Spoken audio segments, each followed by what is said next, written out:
Assalamualaikum warahmatullahi wabarakatuh. Saya Kori Amalia Nur Hasanah Dewi, NPM 718212510 dari Fakultas Ekonomi dan Bisnis Prodi Manajemen. Di sini saya akan menjelaskan sedikit tentang materi komunikasi lintas budaya. Di sini dapat dijelaskan definisi komunikasi. Komunikasi itu adalah proses pengiriman informasi dari satu pihak atau pengirim kepada pihak lain atau penerima.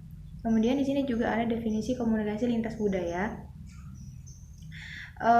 Komunikasi lintas budaya itu adalah proses di mana dialihkan ide atau sebuah gagasan dari suatu budaya yang satu kepada budaya yang lain, dan begitu juga sebaliknya. Dan hal ini itu bisa antar dua kebudayaan yang terkait ataupun lebih, dengan tujuan untuk saling mempengaruhi yang satu dengan yang lainnya, baik itu untuk sebuah kebaikan kebudayaan atau maupun untuk menghancurkan suatu kebudayaan, atau bisa jadi sebuah tahap awal dari proses akulturasi atau penggabungan dua kebudayaan atau lebih yang menghasilkan sebuah kebudayaan baru, di mana berkenaan dengan sebuah komunikasi lintas budaya yang tepat, yaitu dengan mempelajari situasi di mana orang-orang dari latar belakang budaya yang berbeda itu saling berinteraksi satu dengan yang lainnya.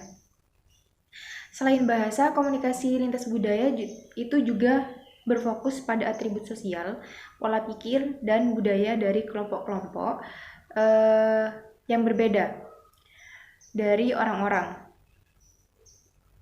Hal ini juga melibatkan pemahaman budaya yang sangat berbeda, bahasa, dan adat istiadat orang-orang dari negara-negara lain.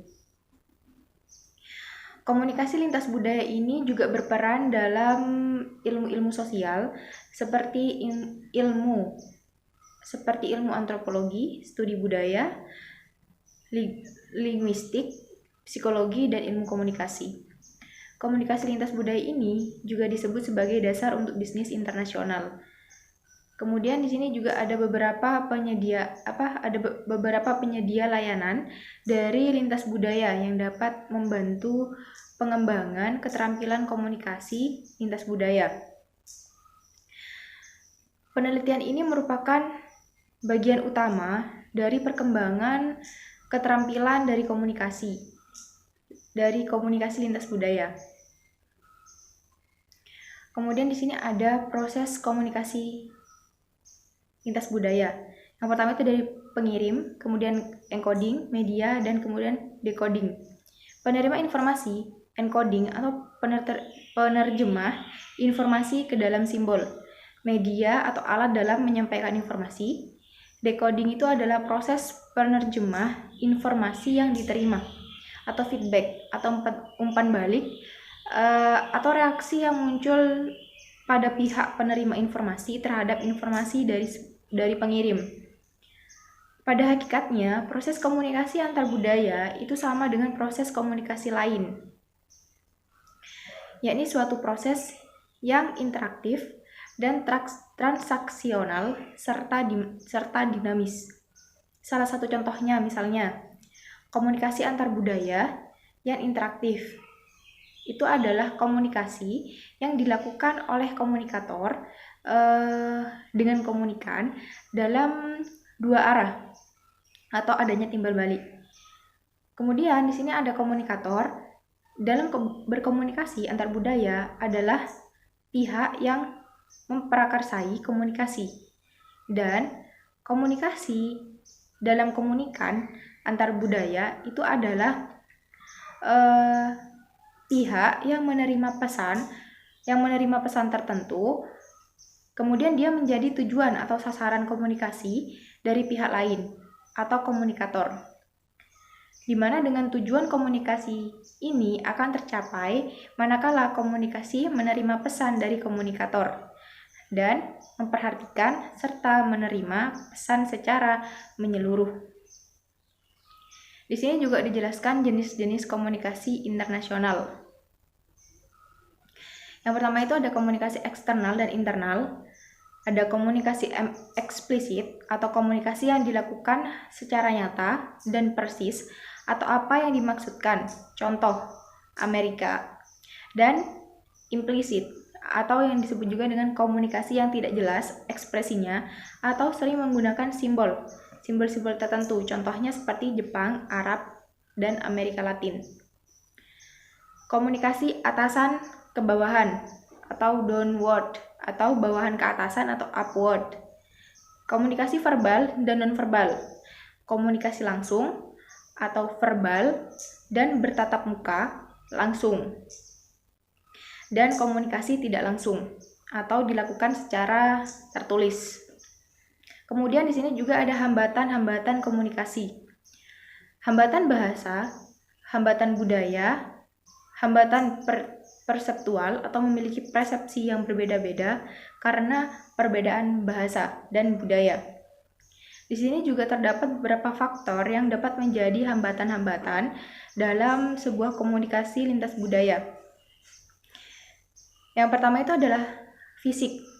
Hambatan komunikasi yang berasal dari waktu, lingkungan, kebutuhan diri, dan juga media. Yang kedua ini ada budaya.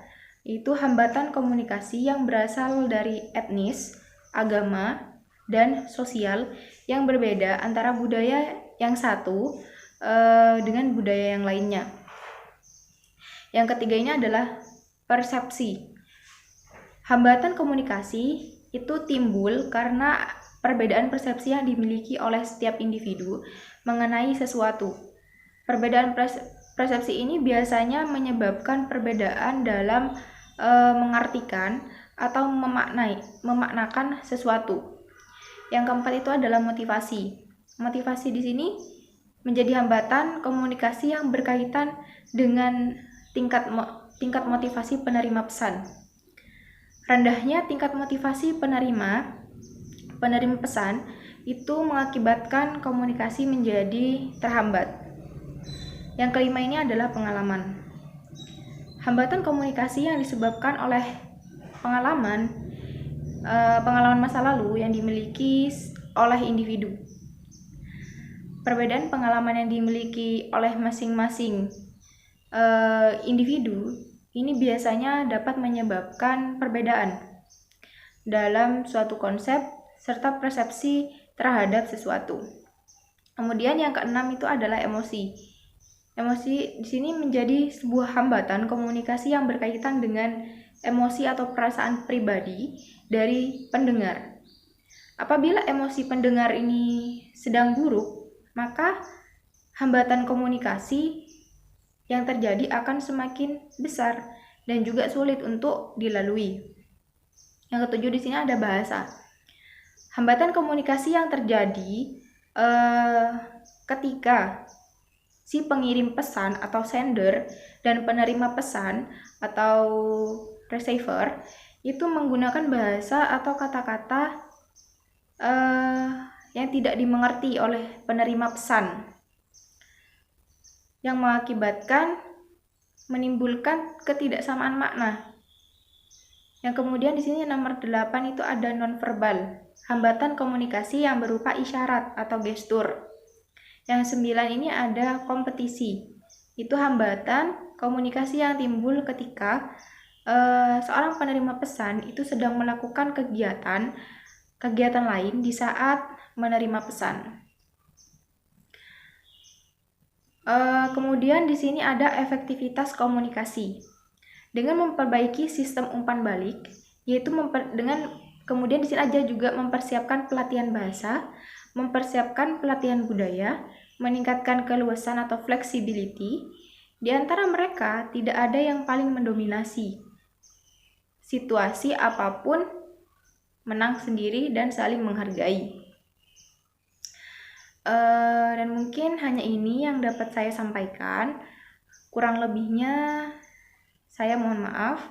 Wassalamualaikum warahmatullahi taala wabarakatuh.